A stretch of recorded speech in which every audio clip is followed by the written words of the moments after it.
মূল ফটকে বড় করে লেখা বৃক্ষমেলা ২০২৪। মেলা প্রাঙ্গণে রয়েছে দর্শনার্থীদের ভিড়। আছে মুখরোচক নানা খাবার, প্রসাধনী সামগ্রী ও নিত্য প্রয়োজনীয় নানা জিনিস।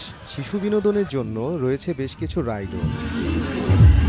মেলায় রয়েছে ৩৯টি স্টল, তবে নেই বৃক্ষের কোনো স্টল। মেলার নাম রক্ষার্থে রয়েছে মাত্র একটি বৃক্ষের দোকান। একমাত্র বৃক্ষের দোকানটির নাম মান্নান নার্সারি। গাছের খুব বেশি বৈচিত্র্য নেই সেখানে, চোখে পড়ে অল্প কিছু চারা গাছ।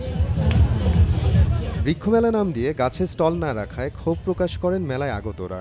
একমাত্র দোকান হওয়াতে কিছুটা বিব্রত মান্নান নার্সারির দোকানিও। দেখলাম যে এখানে বৃক্ষমেলা চলতেছে, কিন্তু বৃক্ষের দোকান মাত্র একটা। গাছের দোকান আছে ৩-৪টা থাকতো দোকান, তাহলে কম দামে মনে হয় নেওয়া যেত। বৃক্ষমেলায় আসছি, কিন্তু এখানে বৃক্ষই খুবই কম, এছাড়া সবকিছুই আছে। আর যে গাছগুলো আছে তুলনামূলক কম এবং কমন গাছ। আইসা দিকে একটা স্টোরি, কিন্তু এই জায়গায় বেশি থাকলে ভালো হইতো। কাস্টমার যারা আছে সেটা আরো ভালোভাবে কিনতে পারতো।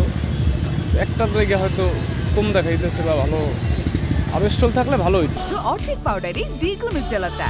নতুন রিন অ্যাডভান্সড অর্ধেক পাউডারে দ্বিগুণ উজ্জ্বলতা। বন বিভাগ শরীয়তপুরের আয়োজনে এবং উপজেলা প্রশাসন গোসাইরহাটের সার্বিক সহযোগিতায় ১ জুলাই থেকে শুরু হয় বৃক্ষমেলা।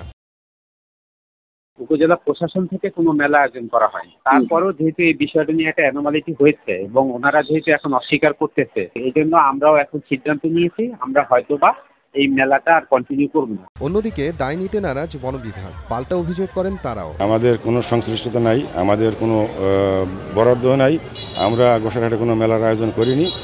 আমাদের কাছে না শুনেই তারা তাদের ইচ্ছামতো ব্যানার ফেস্টুন যা তৈরি করেছে। শরীয়তপুরের গোসাইরহাট জেলা বন বিভাগ ও উপজেলা প্রশাসনের ব্যানারে উপজেলা পরিষদের কেন্দ্রীয় শহীদ মিনার মাঠ প্রাঙ্গণে আয়োজিত হয় মেলাটি।